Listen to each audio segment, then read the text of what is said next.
तो वो रिसर्च किस प्रकार से की जाए, क्या क्या उसमें हमको करना पड़ता है, ये सब अनुसंधान अभिकल्प या शोध प्रारूप के अंतर्गत आता है। सबसे पहले हम डिजाइन क्या होता है इसको समझने की कोशिश करें। जब एक मकान बनाया जाता है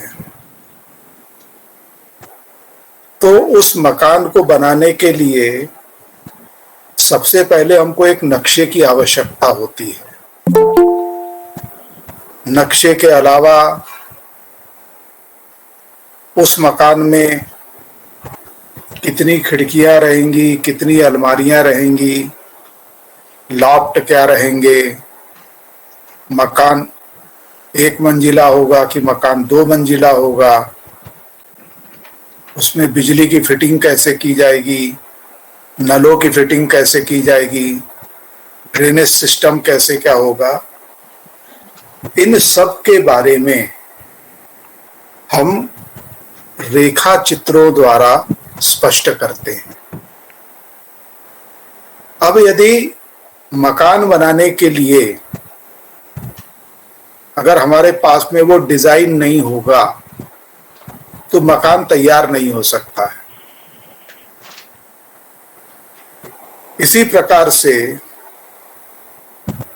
शोध करने के लिए भी हमको रिसर्च के एक डिजाइन की जरूरत पड़ती है। जैसे मकान बनाना एक भौतिक रचना है, उसी प्रकार से शोध करना एक अकादमिक रचना कहलाती है। यानी वो हमारा योगदान है कि हम क्या करना चाहते हैं, कैसे करना चाहते हैं, इन सब चीजों के बारे में हम चर्चा करते हैं। यदि आपने अपना शोध आरंभ करने के साथ ही साथ में यदि जो रिसर्च का डिजाइन है उसके ऊपर गंभीरता से विचार करके एक सही रिसर्च डिजाइन अगर तैयार कर लिया तो आप ये पाएंगे कि आपका रिसर्च वर्क बहुत आसानी से हो जाता है। अब अगर रिसर्च डिजाइन क्या है, अगर इसके बारे में अगर हम बात करें तो रिसर्च के अंतर्गत रिसर्च की शुरुआत से लेके रिसर्च की समाप्ति तक जितने भी चरण रहते हैं उन सभी चरणों की हम बहुत पहले से एक सुस्पष्ट व्याख्या करके अपने दिमाग में रखते हैं। वो सुस्पष्ट व्याख्या जो रहती है वही हम लोग को बताने का प्रयास करती है कि हमको रिसर्च डिजाइन में क्या करना है, कैसे करना है। तो वास्तव में ये जो है ये बहुत सारे प्रश्नवाचक चिन्हों के साथ में हम इसकी शुरुआत करते हैं। इसके लिए मैंने एक प्रेजेंटेशन तैयार किया है, वो आपके साथ शेयर कर रहा हूं।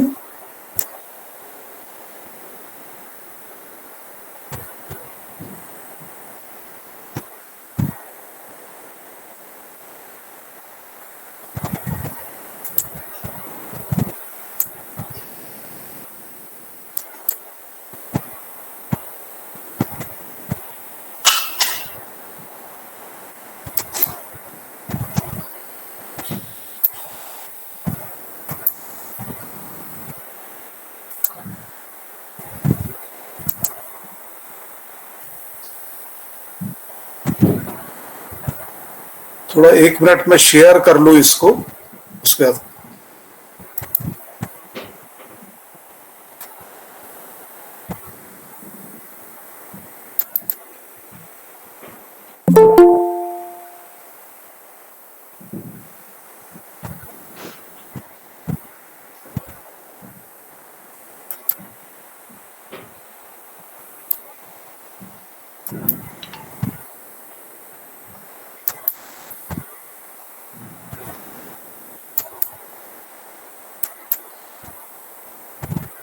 हाँ, दिखाई दे रहा आप लोग को? Yes sir, yes sir. जी सर। Yes sir. ठीक। चलिए, तो इसके हाँ, अब हम इसके ऊपर शुरुआत करते हैं।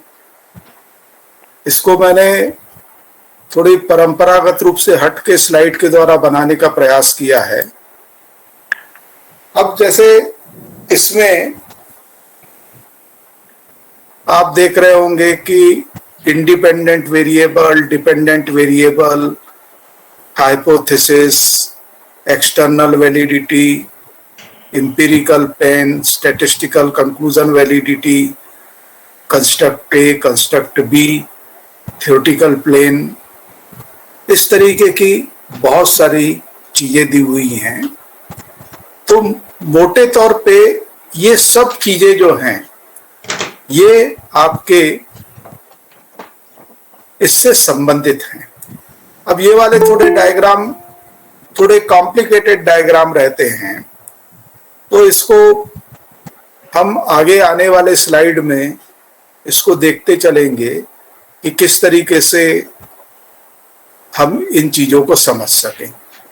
अब दूसरा ये है कि एक ये स्लाइड के द्वारा मैंने research philosophy, research approach, methodological choice, research strategy, time horizon, data collection and analysis.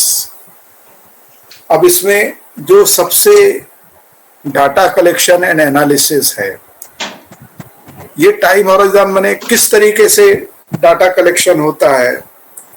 तो एक तो है क्रॉस सेक्शनल, जिसको हम अनुप्रस्थ कहते हैं, अर्थात हम एक समय बिंदु के विशेष पर कई सारे लोगों से इसकी सूचनाओं का संकलन करते। दूसरा होता है लॉन्गिट्यूडनल, अर्थात जिसको हम समय के सापेक्ष मान के चलते हैं। तो इनको सिंपल सरल भाषा में अनुपस्थ समंक और काल श्रेणी समंक कहा जाता है। अब उसके बाद में रिसर्च स्ट्रेटेजी जो है, रिसर्च स्ट्रेटेजी में आपके कुछ जो इसके अवयव रहते हैं, जैसे एक तो इसका अवयव हो गया कि ये एम्पिरिकल है कि किस तरीके का है। तो जो रिसर्च की हमारी जो युक्ति रहती है उसमें हम ये देखने की कोशिश करते हैं कि क्या ये प्रयोगात्मक है या ये सर्वे बेस्ड है, क्या केस स्टडी है, एथनोग्राफी है, नैरेटिव के फॉर्म में है, ग्राउंडेड थ्योरी के रूप में ले रहे हैं, एक्शन रिसर्च के रूप में ले रहे हैं, या आर्काइवल रिसर्च के रूप में ले रहे हैं। ये सब वो रिसर्च स्ट्रेटेजी के अंतर्गत आता है। अब जो मेथोडोलॉजिकल जो चॉइस रहती है हमारे सामने, उसमें क्या हम क्वालिटेटिव डेटा लेना चाहते हैं, माने गुणात्मक डेटा, या हम परिमाणात्मक डेटा लेना चाहते हैं, या दोनों का एक मिश्रण करना चाहते हैं। इसी तरीके से रिसर्च अप्रोच भी रहती है। रिसर्च अप्रोच में इंडक्टिव है, डिडक्टिव है और एबडक्टिव है। रिसर्च फिलॉसफी बहुत महत्वपूर्ण विषय है ये। Positivism, critical real, interpretivism, post modernism और प्रैग्मेटिज्म। तो इन सब बिंदुओं के ऊपर,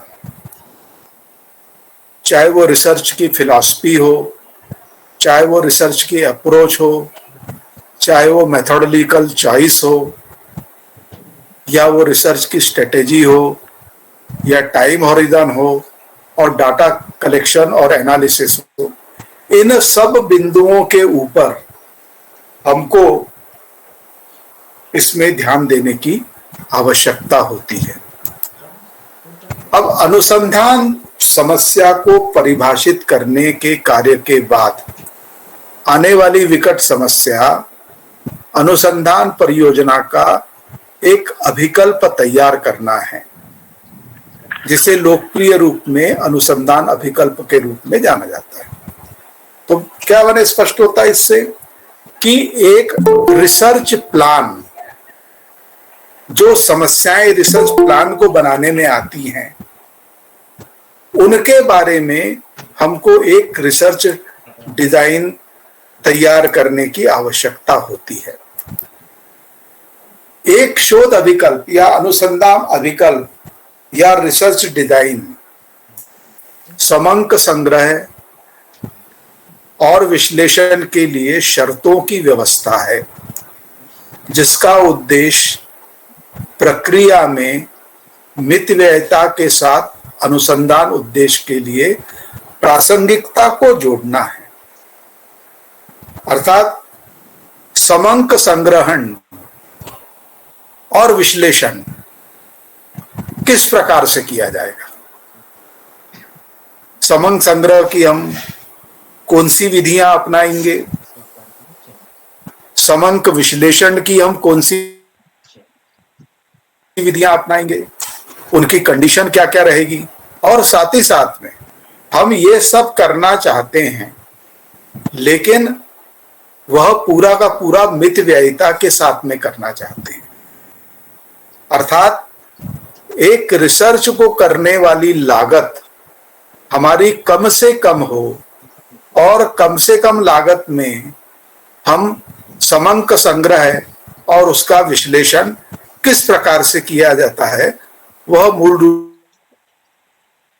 रूप से एक रिसर्च जो डिजाइन रहता है उसके अंतर्गत आता है। अब वास्तव में शोध अभिकल्प वह संकल्पनात्मक संरचना है जिसके अंतर्गत अनुसंधान किया जाता है। माने एक कंसेप्ट है, स्ट्रक्चरल कंसेप्ट है, जिसके अंतर्गत अनुसंधान किया जाता है। यह समंक संग्रह है, माने डाटा कलेक्शन, मापन, मेजरमेंट और एनालिसिस के लिए मूल योजना का गठन करता है। तो अगर हम संक्षेप में अगर ये देखने की कोशिश करें तो उससे ये पता चलता है कि समंक संग्रह किस प्रकार से होगा, समंकों का मापन किस प्रकार से किया जाएगा, विश्लेषण के लिए किस प्रकार से विश्लेषण किया जाएगा, इसकी मूल योजनाएं हमको पहले से तैयार करनी पड़ती हैं। इस तरह के अभिकल्प में इस बात की रूपरेखा शामिल होती है कि शोधकर्ता परिकल्पना निर्माण से लेकर समंक के अंतिम विश्लेषण तक इसके संचालन संबंधी निहितार्थ की रूपरेखा तैयार करे। जो शुरुआत हमारी होती है वो शुरुआत होती है हमेशा एक रिसर्च हाइपोथेसिस से लेके। तो रिसर्च हाइपोथेसिस हमने बना ली और वो रिसर्च हाइपोथेसिस को प्रूव करने के लिए अंतिम विश्लेषण तक इसका ऑपरेशन कैसे किया जाएगा उसके बारे में हमको रिसर्च के बारे में ये बताता है। जैसे कोई सा भी हम टॉपिक ले लें, कोई सा भी टॉपिक ले लेंगे तो उस टॉपिक के अंतर्गत हमको उसके उद्देश्य बनाने पड़ते हैं, उसकी हाइपोथेसिस बनानी पड़ती है, डाटा कलेक्शन करना पड़ता है, डाटा टेबुलेशन है, कोडिंग है, डिकोडिंग है, उसके बाद में उनकी रिलेशनशिप हम इस्टेब्लिश करते हैं, मेजरमेंट की हमारी प्रॉब्लम आती है कि कैसे हम एक चर को मापें, क्योंकि बहुत सारे चर तो ऐसे रहते हैं जिनका मापन बड़ा स्पष्ट रहता है, कुछ चर ऐसे रहते हैं कि जिनके मापन के बारे में थोड़ी सी हमको कठिनाई होती है। तो हमको इन सब के बारे में पहले से जब हम रिसर्च करना शुरू करते हैं तब से हमारे इसमें स्पष्टता होनी आवश्यक है। अब ये रहता है कि रिसर्च डिजाइन की जो हम बात करते हैं, तो रिसर्च डिजाइन की बात करते समय हमको ये देखने की आवश्यकता पड़ती है कि रिसर्च डिजाइन या शोध अभिकल्प जो है वो किस संदर्भ में रहेगा, क्या क्या निर्णय लिए जाते हैं। जैसे अनुसंधान अभिकल्प के निर्णय, एक पहला तो अध्ययन किस बारे में है, ये हमको स्पष्ट होना चाहिए कि हम किस संबंध में ये वाला अध्ययन कर रहे हैं। जैसा मैंने आप लोग को उस दिन जब आइडेंटिफिकेशन के बारे में बताया था, तो मैंने आपको बताया था कि रिसर्च का टॉपिक तो स्पेसिफिक होता है, लेकिन रिसर्च का टॉपिक स्पेसिफिक होने के साथ साथ में रिसर्च का एक एरिया होता है। अर्थात वो एरिया क्या है। जैसे उदाहरण के लिए हम ये मान के चलें कि हम प्रधानमंत्री ग्राम सड़क योजना का अध्ययन करना चाह रहे हैं, तो प्रधानमंत्री ग्राम सड़क योजना का के आर्थिक प्रभाव या इस तरीके से संबंधित कोई टॉपिक हमारा हो सकता है।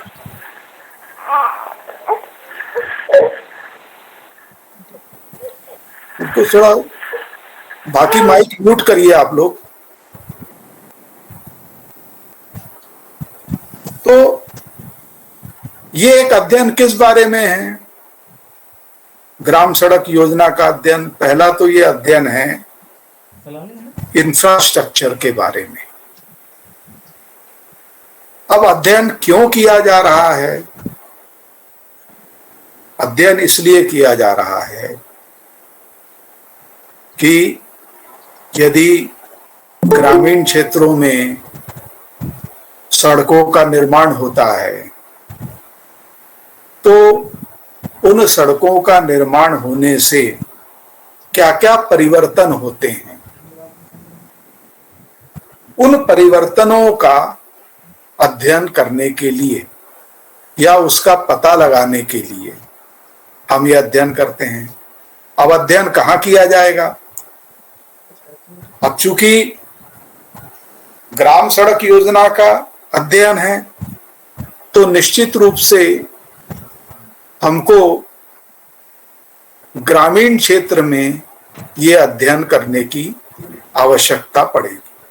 तो ग्रामीण क्षेत्र में ये अध्ययन हम करते चले जाएंगे। अब किस प्रकार के तथ्य की आवश्यकता होगी, अर्थात what type of data is required. अब जब सड़कें बनी थी या सड़कें बनना आरंभ हुई, वहां से किन किन चीजों के ऊपर उसका असर पड़ता है। जैसे एक तो ये हो गया कि जो कृषक हैं वो अपना खेती का माल निकट के बाजार में ले जा सकते हैं, अर्थात उनको एक पहुंच प्राप्त होती है। इसी तरीके से बारहमासी सड़क बन जाने से अगर गांव में पाठशालाएं हैं तो पाठशालाओं में छात्रों की उपस्थिति और शिक्षकों की उपस्थिति दोनों बढ़ती चली जाती है। अब उसके पश्चात में यह आता है कि आवश्यक समंक कहाँ मिल सकता है, अर्थात जो हमको डेटा चाहिए वो डेटा कहाँ मिलेगा। तो ये डेटा हमको जाके स्वयं कलेक्ट करना पड़ेगा। स्वयं कलेक्ट करना पड़ेगा, इसका अर्थ यह है कि हमको प्राथमिक सर्वेक्षण करने की आवश्यकता पड़ेगी। तो ये वाला प्रश्न जो है कि आवश्यक समंक कहाँ मिल सकता है, या where can required data be found, तो उसका उत्तर ये रहता है कि जब हम जाके वहां पे अध्ययन करेंगे तो हम उत्तरदाताओं से इसके बारे में प्रश्न पूछेंगे। अध्ययन किस अवधि में होगा, अर्थात हम किसी एक वर्ष विशेष को चुनेंगे, उस वर्ष विशेष में हम अध्ययन अपना संपन्न करेंगे, अर्थात अध्ययन की अवधि हमारी पहले से निश्चित रहेगी। उसके पश्चात में प्रश्न आता है कि प्रतिचयन अभिकल्प क्या होगा, what will be the sample design. सामान्य रूप से एक ये मैंने अनुभव किया है कि ज्यादा करके जो सैंपल साइज का जो चयन किया जाता है वो एक अनुमानित जैसा चयन कर लिया जाता है कि हमने 250 लोगों से प्रश्न पूछ लिए या 300 लोगों से प्रश्न पूछे, अर्थात 300 इकाइयों को हमने सम्मिलित किया या 250 इकाइयों को सम्मिलित किया। लेकिन वास्तव में जो सैंपलिंग फ्रेम है वो सैंपलिंग फ्रेम किस तरीके का है, वो जो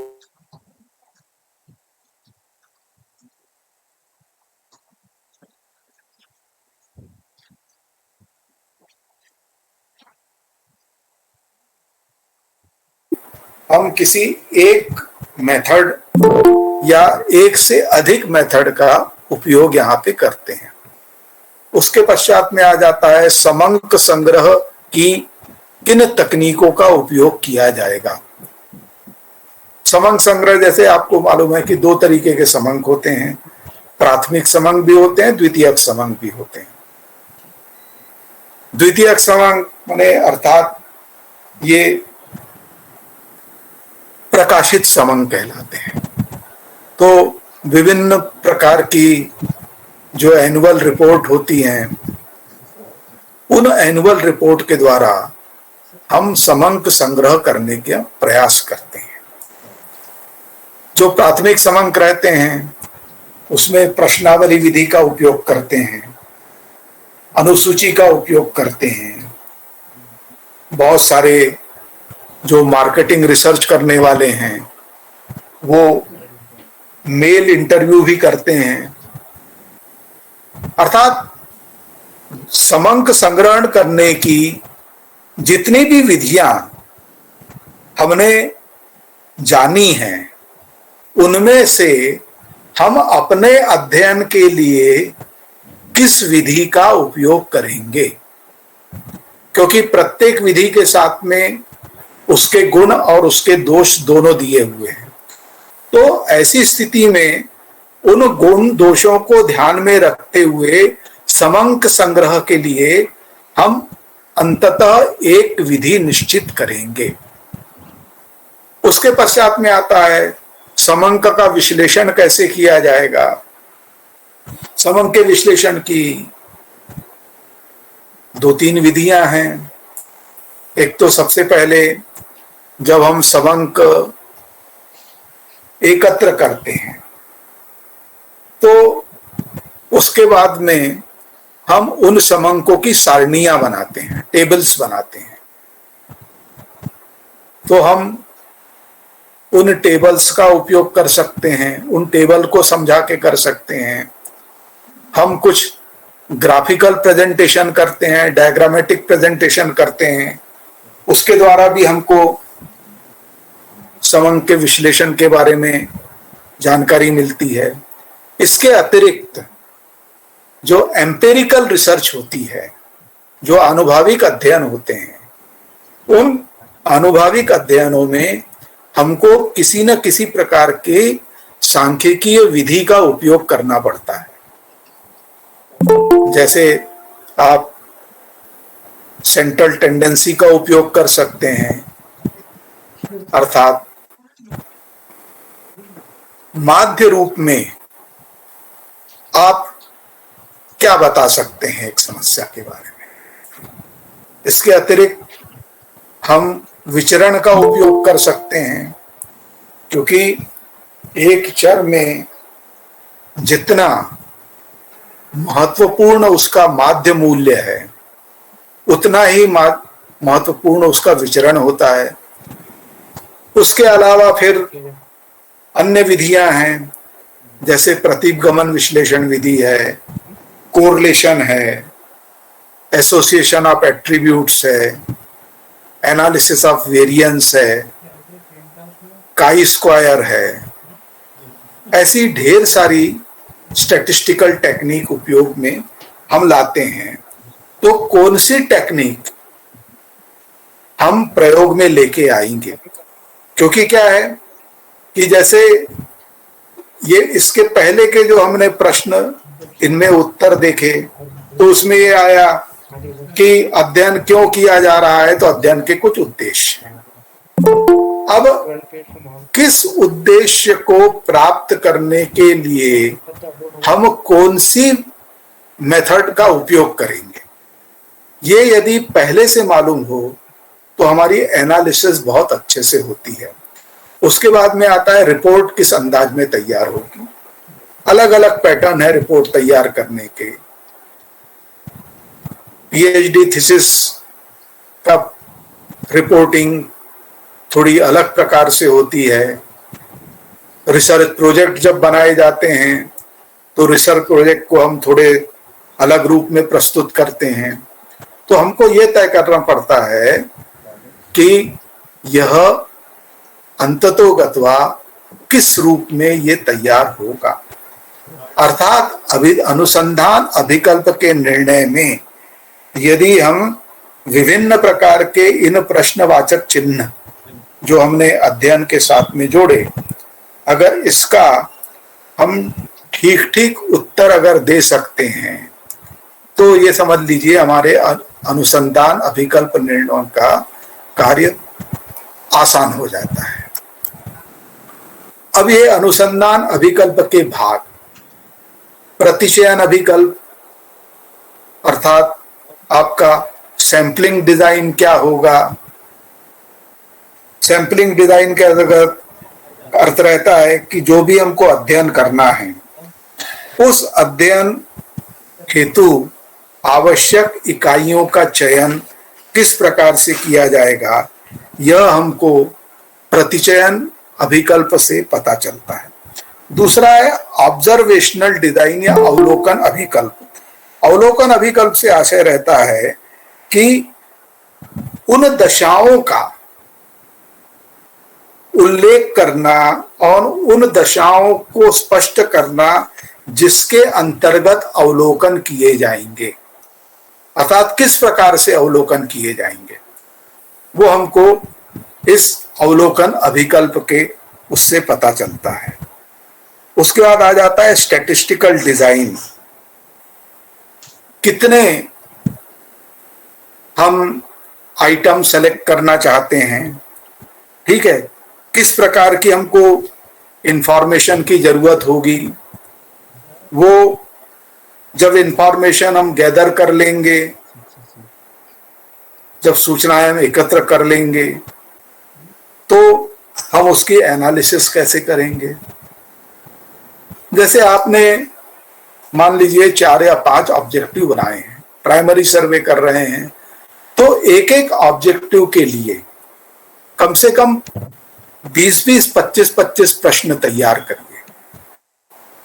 वो अलग अलग ढंग के हो सकते हैं।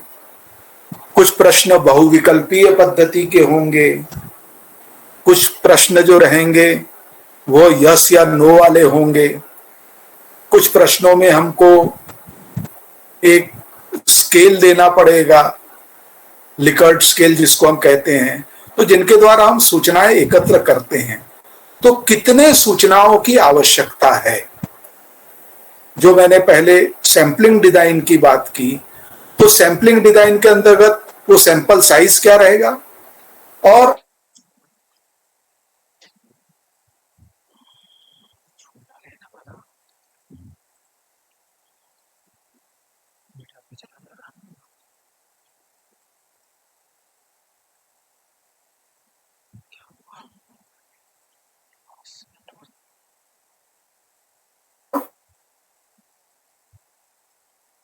नेटवर्क चला जाता है,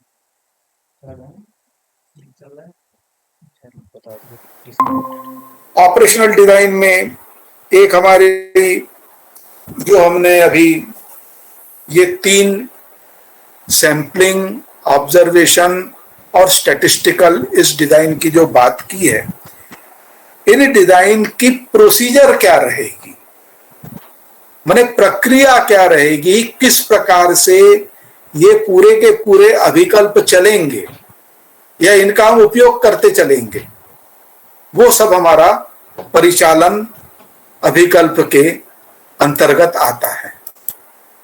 अब इसके बारे में जो मैंने बताया कि एक रिसर्च में रिसर्च डिजाइन का निर्माण करना क्यों आवश्यक है। अगर रिसर्च डिजाइन अगर आपने नहीं बनाया है तो आपको रिसर्च करने में काफी कठिनाइयां जाती हैं, क्योंकि ये रिसर्च डिजाइन ही एक ऐसा है जो आपकी शोध समस्या से संबंधित सूचनाओं के प्रकार एवं स्रोत इनको स्पेसिफाई करने का काम करता है। ये आपको ये बताता है कि आपको समंक संकलन के लिए कौन सी सूचनाएं रेलेवेंट रहेंगी, कैसी स्ट्रेटेजी आप अपनाएंगे, और उसके बाद में ये अपने में जो एक महत्वपूर्ण भाग रहता है कि कॉस्ट बजट, लागत कितनी आएगी, तो लागत कितनी आएगी वो ये बताते चलता है। तो अभी तक जो मैंने आप लोग को बताया उससे आपकी 4 चीजें स्पष्ट होती हैं। एक,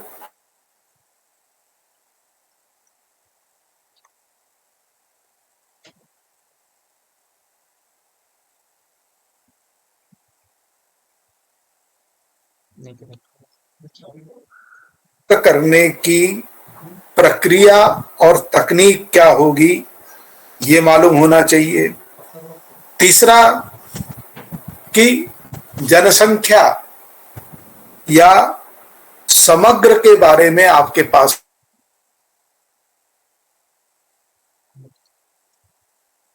कि समग्र क्या है, और चौथा है कि मेथड जो हम एनालिसिस और उसकी प्रोसेसिंग करने में अडॉप्ट करते हैं वो किस प्रकार से महत्वपूर्ण है। अब उसके बाद में हम आते हैं शोध अभिकल्प की आवश्यकता के ऊपर। यह योजना है जो अनुसंधान समस्या के लिए प्रासंगिक स्रोतों और जानकारी के प्रकार को विनिर्दिष्ट करती है। यानी जो रिलेवेंट सोर्सेज हैं और रिलेवेंट जो इंफॉर्मेशन है उसको स्पेसिफाई करने वाली एक ये योजना है। यह एक निर्दिष्ट करने वाली रणनीति है, एक स्ट्रेटेजी है जिसका उपयोग समंक एकत्र करने और विश्लेषण करने के लिए किया जाएगा। अर्थात पहले तो ये जो जानकारी है वो क्या हो सकती है उसको स्पेसिफाई करती है, और दूसरा ये एक स्ट्रेटेजी के बारे में आपको बताती है। एक ऐसी स्ट्रेटेजी जब आप वास्तव में शोध करने जाते हैं तो आप समंक किस प्रकार से एकत्र करेंगे और उसका विश्लेषण किस प्रकार से किया जाएगा। इसमें समय और लागत बजट भी शामिल है, क्योंकि अधिकांश अध्ययन इन 2 बाधाओं के अंतर्गत किए जाते हैं। आप जब पीएचडी करते हैं तो पीएचडी के लिए भी टाइम दिया हुआ रहता है कि 3 साल के अंदर पीएचडी करनी है कि 4 साल के अंतर्गत पीएचडी करनी है, और साथ ही साथ में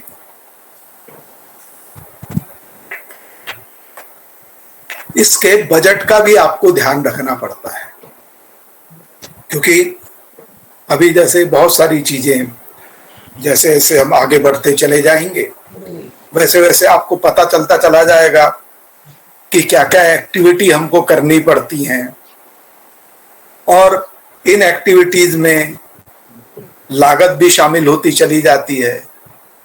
जैसे मान लीजिए हमको रिव्यू करना है, रिव्यू करना है तो या तो हमको सॉफ्ट फॉर्मेट में लिटरेचर मिलेगा, उस लिटरेचर को हम कैसे प्रोसेस कर सकते हैं, डाटा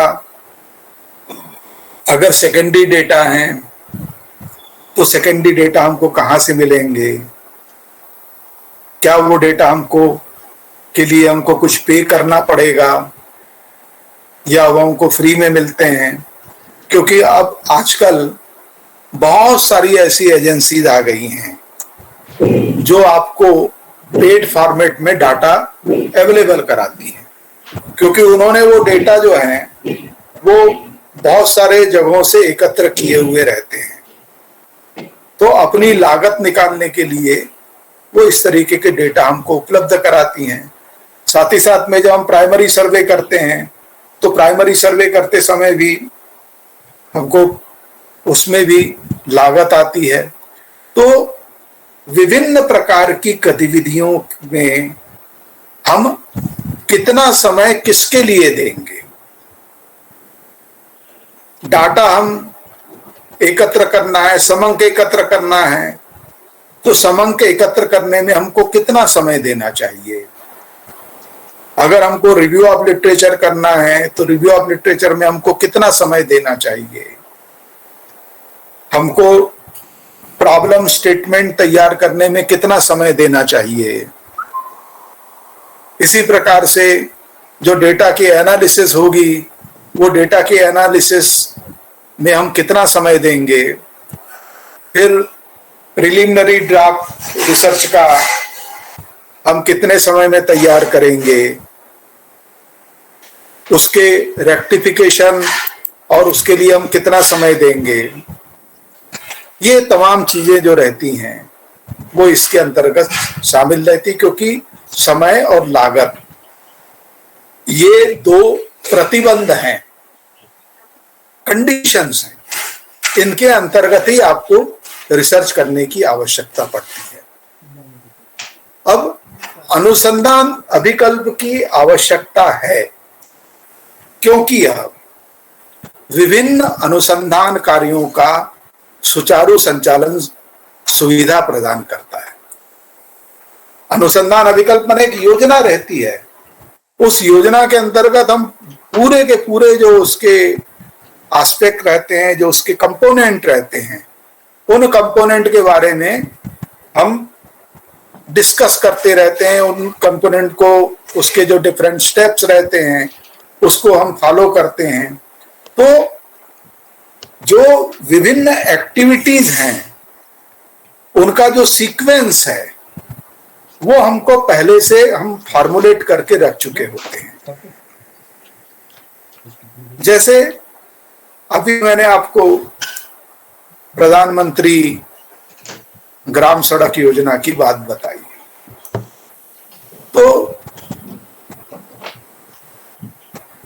हमको ये देखना है कि जब सड़क यातायात या सड़कों की अधोसंरचना या जाल जब तैयार होता है तो उसके क्या क्या प्रभाव पड़ते हैं, एक क्षेत्र विशेष के ऊपर उसका क्या प्रभाव पड़ता है, वहां की जनसंख्या के ऊपर क्या प्रभाव पड़ता है। तो इसमें हमको इसका थ्योरेटिकल फ्रेमवर्क तैयार करने की आवश्यकता पड़ेगी। उसके बाद में हमको इसके ऑब्जेक्टिव बनाने की आवश्यकता पड़ेगी, हाइपोथेसिस बनाने की आवश्यकता पड़ेगी। फिर कुछ एक जो हमने सैंपल कलेक्ट किया है उस सैंपल को प्रस्तुत कैसे करना, जो डाटा हमने कलेक्ट किए हैं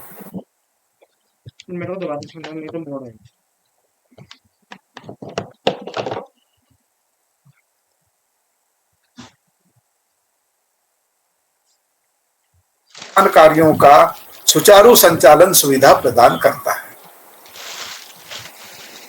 जिससे अनुसंधान को यथासंभव कुशल बनाया जा सके। अरे हमारा उद्देश्य ये रहता है कि हम किस प्रकार से जो रिसर्च हम कर रहे हैं, रिसर्च को इफिशिएंट बना सके। जितनी ज्यादा हम इफिशिएंट बना सकते हैं, उतना हमारा वेस्टेज कम होता है। वेस्टेज जब कम होता चला जाता है, तो हम दिए हुए इसमें हम बहुत अच्छे से इसको तैयार कर सकते हैं। क्योंकि कुशल बनाने के एक तो आपको प्रयास, एफर्ट आपको लगाने पड़ते हैं। वो प्रयास भी एक प्रकार का व्यय है, समय दिया हुआ रहता है, उस समय के अंतर्गत हमको काम करना पड़ता है, और धन जो मॉनेटरी वो इन्वॉल्व होते हैं। तो एक अनुसंधान कुशल कब कहलाएगा? जब कम प्रयास, कम समय और कम धन के साथ हम अधिकतम जानकारी प्राप्त कर सकते हैं। तो ये इससे हमारा ये कुशल बनता चला जाता है। इसलिए हमें अपनी शोध परियोजना के लिए समंक संग्रह और विश्लेषण से पहले एक शोध विकल्प या योजना की आवश्यकता होती है। अब अनुसंधान अभिकल्प का अर्थ है, ये इसकी जो प्रीलिम्स में अपनाई जाने वाली विधियों की अग्रिम योजना बनाना। जो जो विधियां हम इसमें अपना रहे हैं, उन विधियों के लिए एक एडवांस प्लान तैयार करना। दूसरा है प्रासंगिक, अर्थात जो रेलेवेंट समंक हैं एकत्र करने के लिए और उनके विश्लेषण में उपयोग की जाने वाली तकनीकों के लिए। अरे एक तो समंक, एक रिलेवेंट समंक कौन से होंगे?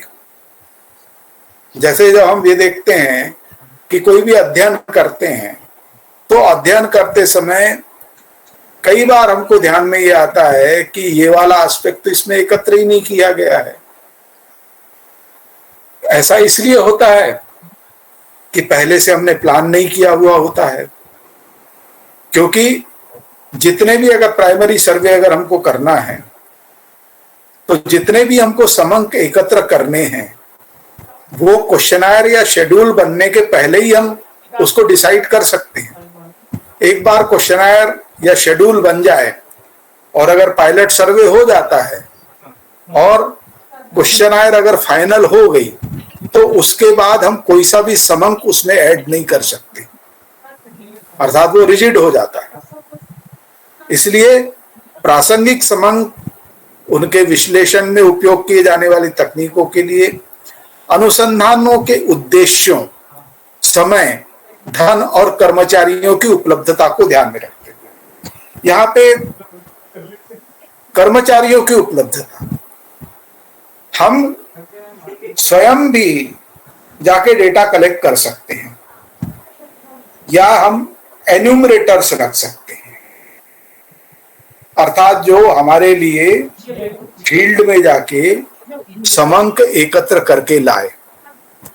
इनकी उपलब्धता कितनी है, कितने कर्मचारियों से काम चल जाएगा, एरिया कितना है, उनको हमको कितना क्या मानदेय देना पड़ेगा।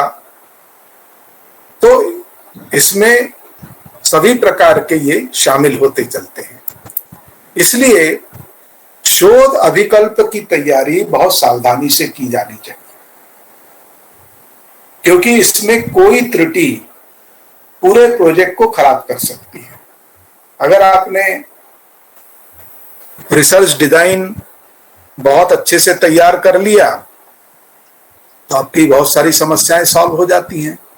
लेकिन अगर उसमें कोई कमी रह गई, तो आपके पूरे के पूरे प्रोजेक्ट को वो आप परेशान करते चली जाएगी।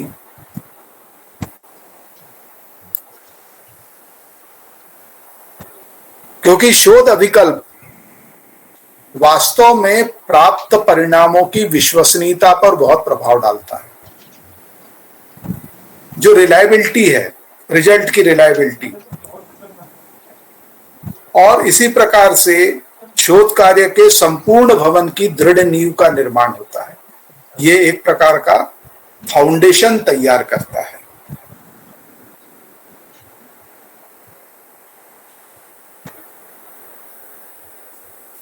अब जैसा मैंने बताया कि शोध अभिकल्प तैयार किया जाना चाहिए, लेकिन कई बार ये होता है या अधिकांश रिसर्च अध्ययनों में इस तरीके का कोई रिसर्च प्लान तैयार नहीं किया जाता। अरे किसी भी एक सुविचारित शोध अभिकल्प या योजना की आवश्यकता कई बार कई लोगों के द्वारा महसूस नहीं की जाती है। यह एक प्रॉब्लम है। ये जितनी इंपॉर्टेंट प्रॉब्लम है उसको उतना महत्व नहीं दिया जाता है। अरे रिसर्च डिजाइन एक बहुत इंपॉर्टेंट एस्पेक्ट है, लेकिन कई बार उसके बारे में विचार नहीं किया जाता या उसके बारे में उस महत्व नहीं दिया जाता है। नतीजन क्या होता है कि कई शोध उस उद्देश्य की पूर्ति नहीं कर पाते जिसके लिए उन्हें किया जाता है।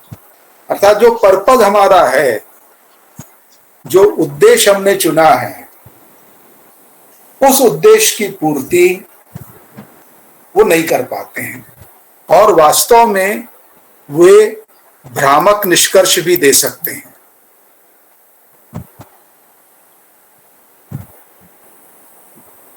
अनुसंधान परियोजना को अभिकल्पन करने में विचारशीलता की अनुपस्थिति के परिणाम स्वरूप अनुसंधान अभ्यास निरर्थक हो सकता है। विचारशीलता, कल्पनाशीलता, क्योंकि रिसर्च जब आप करते हैं, रिसर्च करते समय आपको कल्पनाशीलता, कल्पना करने की आप में क्षमता होनी चाहिए कि क्या क्या चीजें संभव हो सकती हैं। इसी प्रकार से उस सोच समस्या के बारे में बहुत अच्छे से विचार करना, वो विचारशीलता हो सकती है। अब अगर आपने अभिकल्पन या डिजाइनिंग करते समय विचारशीलता को ध्यान में नहीं रखा है या विचारशीलता अनुपस्थित है, तो आपका अनुसंधान अभ्यास जो है वो निरर्थक हो सकता है। इसलिए अनिवार्य है कि अनुसंधान कार्य करने के पहले एक कुशल और उपयुक्त अभिकल्प तैयार किया जाना चाहिए। अभिकल्प शोधकर्ता को अपने विचारों को इस रूप में व्यवस्थित करने में मदद करता है जिससे उसके लिए खामियों और अपर्याप्तताओं की तलाश करना संभव है। अगर आपने इसको बहुत अच्छे से बना लिया तो आपको स्वयं यह समझ में आने लगेगा कि इसमें क्या खामियां हैं और क्या अपर्याप्तताएं हैं, इनएडेक्वेसी कैसी है। तो रिसर्च में परफेक्शन होना बहुत जरूरी रहता है और परफेक्शन जब आप लोग वो मेथोडोलॉजी जिससे आप परफेक्शन लेके आते हैं, तो जब ये बन जाता है तो आपको एज ए रिसर्चर इसमें क्या खामियां हैं, इसमें क्या इनएडेक्वेसीज हैं, इनको फाइंड आउट करना आसान हो जाता है। इसलिए अनिवार्य है कि अनुसंधान कार्य शुरू करने के पहले एक कुशल और उपयुक्त डिजाइन तैयार किया जाना चाहिए।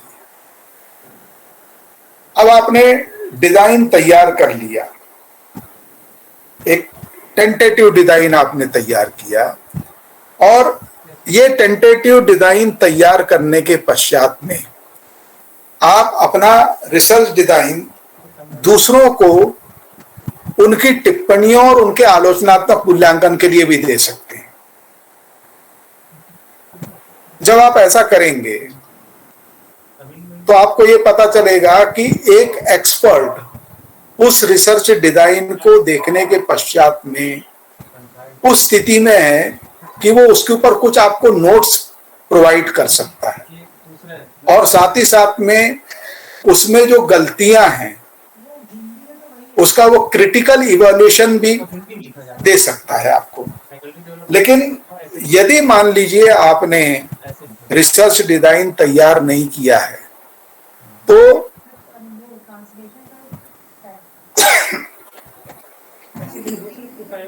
किसी भी आलोचक के लिए प्रस्तावित अध्ययन की व्यापक समीक्षा करना मुश्किल होगा।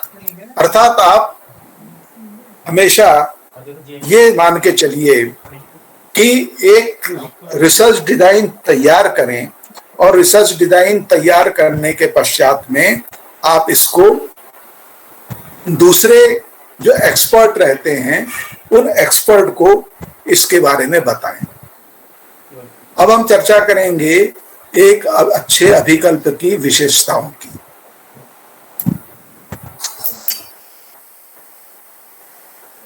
एक पहला वो लचीला होना चाहिए, माने वो फ्लेक्सिबल होना चाहिए। फ्लेक्सिबल होने के कारण क्या होगा कि उसमें अगर आपको कुछ चेंजेस करने हैं तो वो चेंजेस आप कर सकते हैं।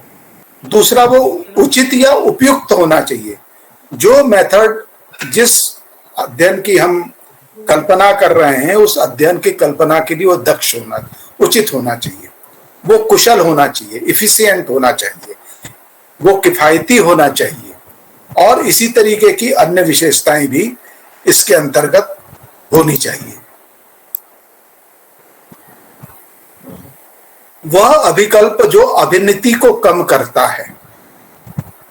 अभिनीति माने बायस। हम कई बार बहुत सारी चीजों के बारे में बायस होते हैं, तो अगर हम बायस रहेंगे तो हो सकता है कि जो हमने डाटा कलेक्ट किए हैं वो डाटा उनकी विश्वसनीयता ना हो। इसलिए वह अभिकल्प जो अभिनीति को कम करता है और एकत्र किए गए समंकों की विश्वसनीयता को अधिकतम करता है, एक अच्छा अभिकल्प माना जाता है। अभिकल्प जो सबसे छोटी प्रयोगात्मक त्रुटि देता है, अर्थात एक्सपेरिमेंटल एरर जो है वो सबसे कम प्रोवाइड करता है और कई प्रकार के परीक्षणों में उसको एक अच्छा अभिकल्प मानते हैं। अभिकल्प जो जानकारी देता है और एक समस्या के कई अलग अलग पहलुओं पर विचार करने का अवसर प्रदान करता है, कई शोध समस्याओं के संबंध में सबसे उपयुक्त और कुशल अभिकल्प माना जाता है। तो जो मैंने फ्लेक्सिबिलिटी की बात की, मैंने एप्रोप्रिएटनेस की बात की, तो ये क्या होते हैं, इसके ऊपर आधारित अभिकल्प जो रहते हैं हमको मैक्सिमम इंफॉर्मेशन प्रोवाइड करते हैं और किसी एक समस्या के बारे में अलग अलग पहलुओं से विचार करने का अवसर प्रदान करते हैं, इसलिए इनको अच्छा अभिकल्प माना जाता है। अब अनुसंधान अभिकल्प में क्या क्या चीजें शामिल होती हैं। एक तो सूचना प्राप्त करने के साधन। रिसर्च में हमको इंफॉर्मेशन की जरूरत पड़ती है, वो कहां से मिलेंगे, क्या क्या पॉसिबल सोर्स हो सकते हैं, वैकल्पिक स्रोत क्या हो सकते हैं, इनके बारे में उल्लेख, शोधकर्ता की उपलब्धता और कौशल, रिसर्च करने के लिए रिसर्चर कितने समय तक अवेलेबल है और उसमें स्किल कितनी है। जितनी उसकी अवेलेबिलिटी ज्यादा रहेगी, जितनी उसकी स्किल ज्यादा रहेगी, अनुसंधान अभिकल्प उतना ज्यादा इंप्रूव होता चला जाएगा। अध्ययन की जाने वाली समस्या के उद्देश्य, हमको इसके उद्देश्य बनाने पड़ते हैं कि समस्या क्या है, समस्या किस प्रकार से अध्ययन की जा सकती है। तो समस्या का समग्र उद्देश्य होने के साथ साथ में हम एक समस्या को छोटे छोटे उप समस्याओं में विभाजित करते चले जाते हैं और हम अध्ययन के उद्देश्य बनाते हैं। 5 या 6 हमने अध्ययन के उद्देश्य बनाए, अब उस उद्देश्य का हमको अध्ययन करना है। समस्या की प्रकृति, नेचर क्या है, किस प्रकार की समस्या है, कैसे हम उसके बारे में अध्ययन कर सकते हैं, ये हमको इससे पता चलता चला जाता है। और अनुसंधान के लिए समय और धन की उपलब्धता कितनी है, अर्थात हर प्रकार के कंस्ट्रेंट को, हर प्रकार के फ्रेमवर्क को ध्यान में रखते हुए जब हम एकेडमिक या अकादमिक परिप्रेक्ष्य में एक शोध योजना का निर्माण करते हैं तो वो शोध योजना का निर्माण ही हमारा अनुसंधान अभिकल्प कहलाता है। अब इसमें अनुसंधान अभिकल्प में से संबंधित महत्वपूर्ण अवधारणाएं, क्या क्या इसमें अवधारणाएं शामिल रहती हैं। आश्रित एवं स्वतंत्र चर, बाह्य चर, नियंत्रण, भ्रमित संबंध, अनुसंधान परिकल्पना, प्रायोगिक और गैर प्रयोगात्मक परिकल्पना परीक्षण अनुसंधान, प्रयोगात्मक और नियंत्रण समूह, उपचार, ट्रीटमेंट, प्रयोग, एक्सपेरिमेंट और प्रायोगिक इकाइयां। अनुसंधान में आश्रित चर क्या रहेंगे, डिपेंडेंट और इंडिपेंडेंट वेरिएबल क्या रहेंगे, उनके बारे में हमको देखना पड़ता है। उसके बाद में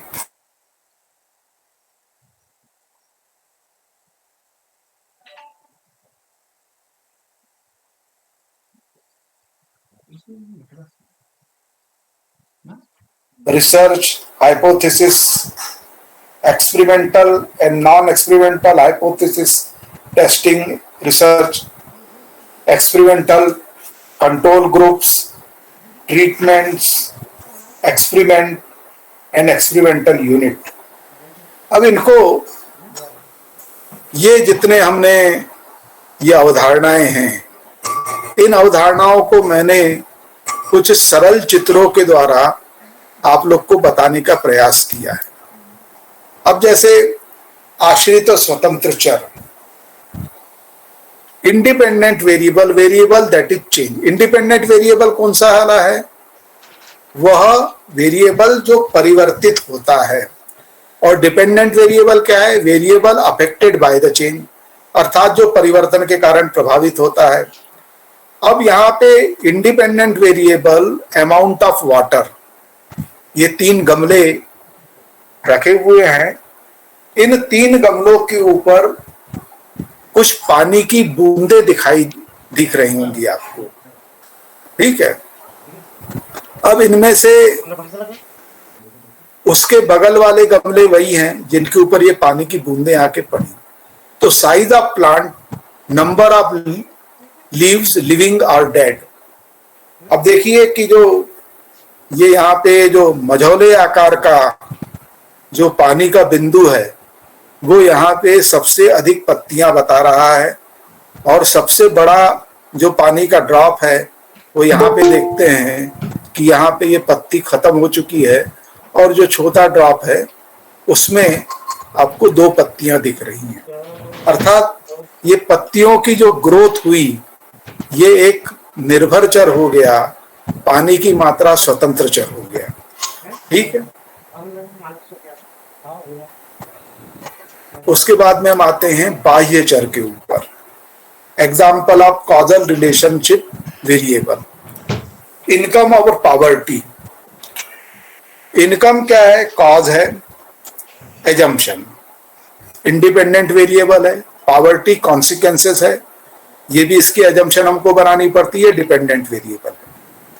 अब आय निर्धनता को प्रभावित करती है, लेकिन साथ ही साथ में कुछ ऐसे चर जो इस संरचना के अंतर्गत तो नहीं है, लेकिन उसके बावजूद भी वह इस प्रकार के इसको प्रभावित करते हैं, जैसे लेवल ऑफ एजुकेशन, शिक्षा का स्तर, इन्फ्लेशन, इलेक्ट्रिसिटी एक्सेस, बिजली की पहुंच, और भी कई ऐसे चर हो सकते हैं।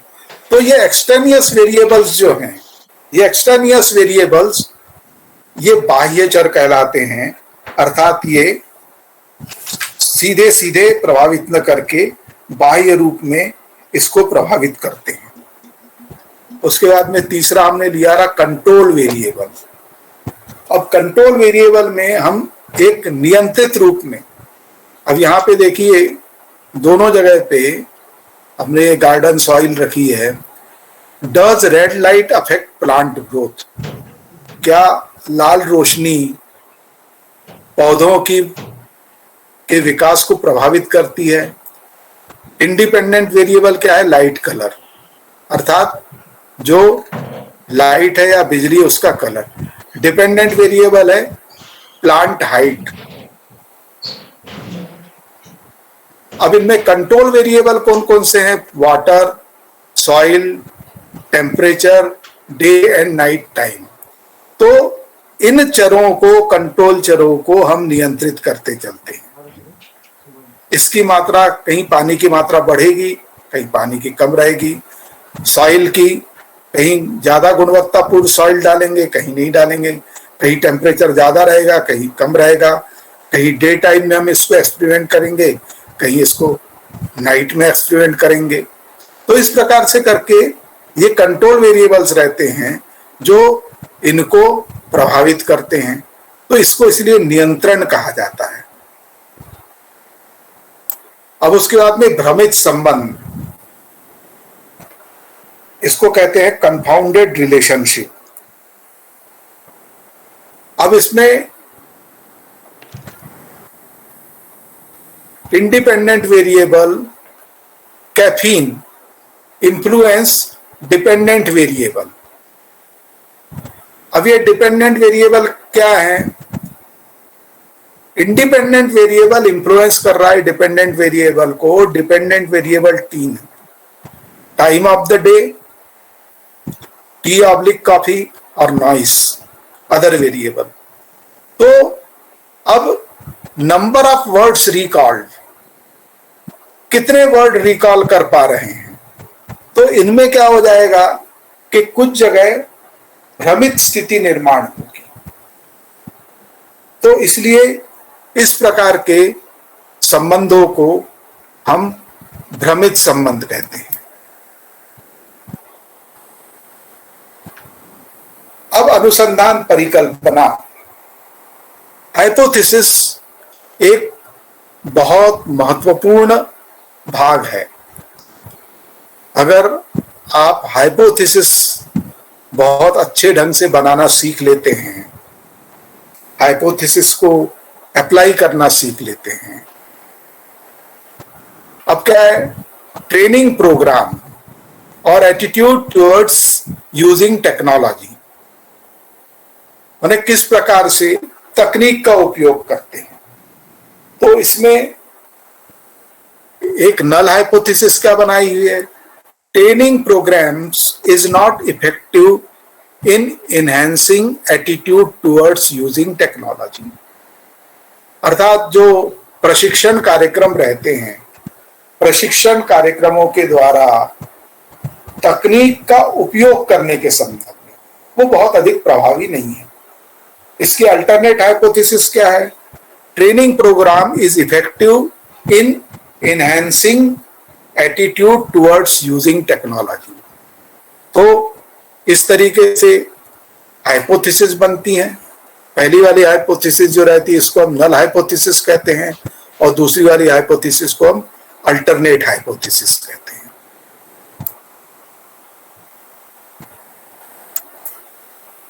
अब प्रायोगिक परिकल्पना परीक्षण अनुसंधान, जिसको हम एक्सपेरिमेंट करके देखते हैं, परीक्षण करके देखते हैं। अब परीक्षण किसके ऊपर है? कैफीन और मेमोरी के ऊपर। दो प्रकार के हैं, एक तो कैफीन ले ही नहीं रहे हैं और दूसरा बहुत स्ट्रांग कैफीन ले रहे हैं, अर्थात जिसको हम कह सकते हैं कि या तो चाय पीते नहीं हैं, अगर पीते हैं तो बहुत स्ट्रांग चाय पीते हैं, और ऐसा करके हम ये देखने की कोशिश करते हैं कि हमारी मेमोरी कितनी है। तो अब ये एक हमको एक्सपेरिमेंट करके देखने पड़ते हैं। तो ये इसलिए ये वाला डिजाइन, तो इसके हिसाब से अब आपको अपना एक्सपेरिमेंटल डिजाइन तय करना पड़ेगा कि अलग अलग लोग जो मेमोरी के बारे में सोचते हैं उनमें से कितने ऐसे हैं जो बिल्कुल कैफीन का प्रयोग नहीं करते, कितने लोग ऐसे हैं जो बहुत स्ट्रांग कैफीन का प्रयोग करते हैं, उन्हें बहुत स्ट्रांग चाय पीते हैं या बहुत स्ट्रांग कॉफी पीते हैं।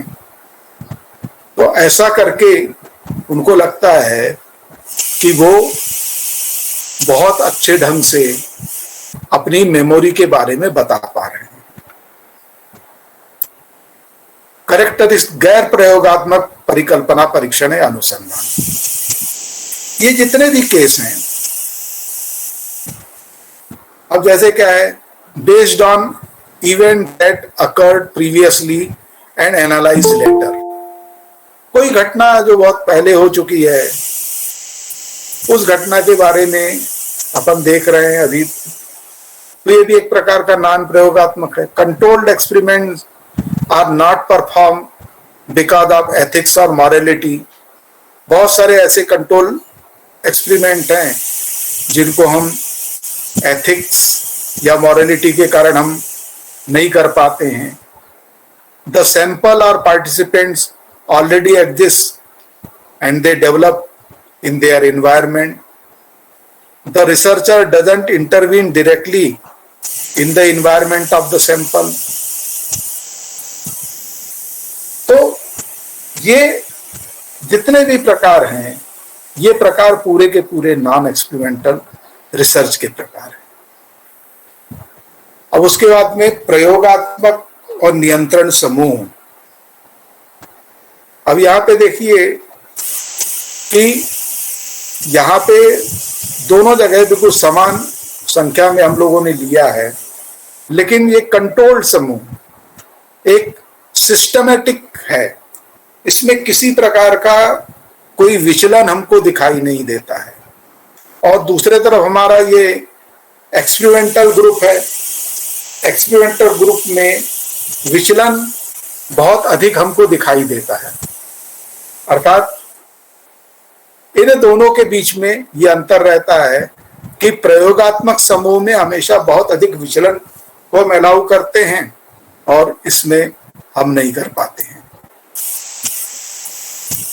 अब उसके बाद में ये उपचार है, ये इनग्रोन हेयर का एक एग्जाम्पल मैंने लिया है।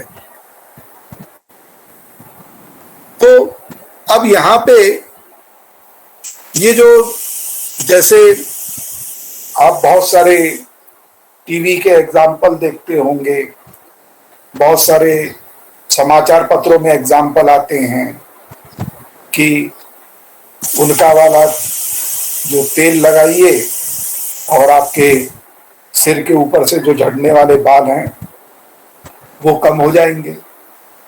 तो इस तरीके से हम ट्रीटमेंट भी कर सकते हैं। हमारे सोशल साइंस के ट्रीटमेंट अलग रहते हैं, जैसे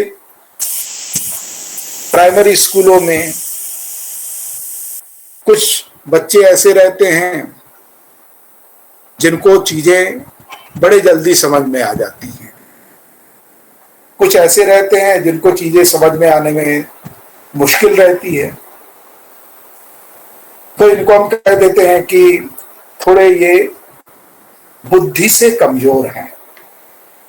तो अब ऐसे विद्यार्थियों के लिए हम क्या क्या चीजें कर सकते हैं, किस प्रकार का ट्रीटमेंट उनको दे सकते हैं। जैसे हम क्लास में स्टैटिस्टिक्स पढ़ाते हैं, स्टैटिस्टिक्स पढ़ाते हैं तो कुछ लोगों को स्टैटिस्टिक्स जल्दी समझ में आ जाती है, कुछ लोगों को स्टैटिस्टिक्स देर से समझ में आती है, तो उनकी ग्रास्पिंग पावर अलग अलग है। तो अब ऐसी स्थिति में हम जो इस प्रकार के विद्यार्थी हैं उनके लिए किस प्रकार का हम ट्रीटमेंट शुरू करें, तो ये सब क्या कहलाता है, ट्रीटमेंट कहलाता है। तो हम एक पर्टिकुलर ट्रीटमेंट देते हैं। जैसे मैंने अभी आप लोग को प्रधानमंत्री ग्राम सड़क योजना की बात बताई थी। अभी ऐसा तो है नहीं कि सभी जिलों में या सभी गांवों में सड़कें पहुंच गई हैं, तो अब उस गांव का विकास करने के लिए हमने एक योजना बनाई है। वो योजना है कि वहां पे ग्रामीण सड़कों का निर्माण होना चाहिए। ये ट्रीटमेंट हो गया। तो इसी प्रकार से जैसे आपके बहुत सारी सरकारी स्कीम्स आती हैं, निर्धनता रेखा के नीचे जो लोग रहते हैं उनको विभिन्न स्कीम के द्वारा देते हैं। तो इस प्रकार की जो स्कीम रहती है वो सब हमारे ट्रीटमेंट के अंतर्गत आते हैं। अब उसके बाद में आ जाता है एक्सपेरिमेंट। अब इन एक्सपेरिमेंट में अगेन हम ये देखते चल रहे हैं कि आइडेंटिकल पॉट हमने लिए। इस आइडेंटिकल पॉट में हमने 10-10 दाने डाले। अब यहाँ पे पहले वाले पॉट में हमने इंडिपेंडेंट वेरिएबल, ये एक्सपेरिमेंटल ग्रुप है। जैसे मैंने अभी आप लोग को बताया था कि एक्सपेरिमेंटल ग्रुप, तो उस यहाँ पे हम इस पॉट में पानी डाल रहे हैं। दूसरा जो कंट्रोल ग्रुप है, उस कंट्रोल ग्रुप में हम किसी प्रकार का पानी नहीं दे रहे हैं। तो यहाँ पे हमने देखा कि 10 में से 9 जो पौधे रहे हैं उनके अंकुर निकल आए हैं, और जिसमें हमने पानी नहीं दिया वहां पे एक भी दाना अंकुरित नहीं हुआ है। अर्थात अब ये एक प्रकार का प्रयोग है।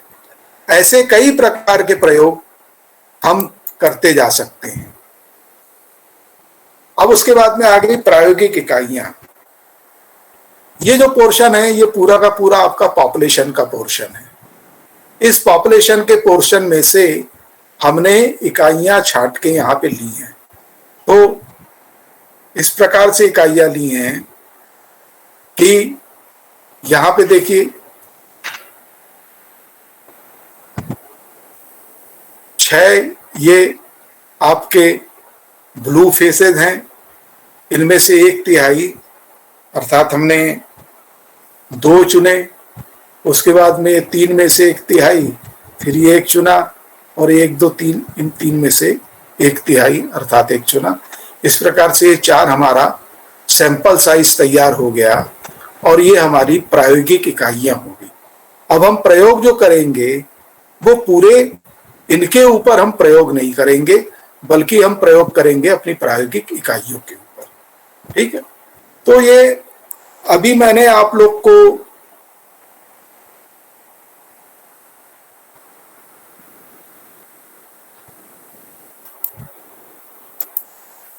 जो इसका इंट्रोडक्टरी एस्पेक्ट है, उस इंट्रोडक्टरी एस्पेक्ट के बारे में मैंने आप लोग को बताया है कि रिसर्च करते समय रिसर्च डिजाइन का बनाना क्यों ज़्यादा जरूरी रहता है, रिसर्च डिजाइन बनाने से हमको क्या फायदे होते हैं, कौन कौन सी हमको सुविधाएं प्राप्त होती हैं, और रिसर्च करने में हमको क्या क्या सहूलियत तैयार होती है। अब इसका जो सेकंड पार्ट है, इसमें मैं कुछ एक जो रिसर्च डिजाइन रहते हैं उसकी चर्चा करूंगा। अभी तक जो मैंने बताया उसके बारे में किसी को कुछ पूछना हो तो पूछ सकता है।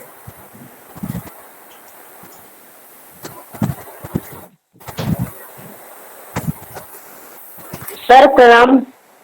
हाँ नमस्कार। एक क्वेश्चन था मेरा, ये सर आपने जो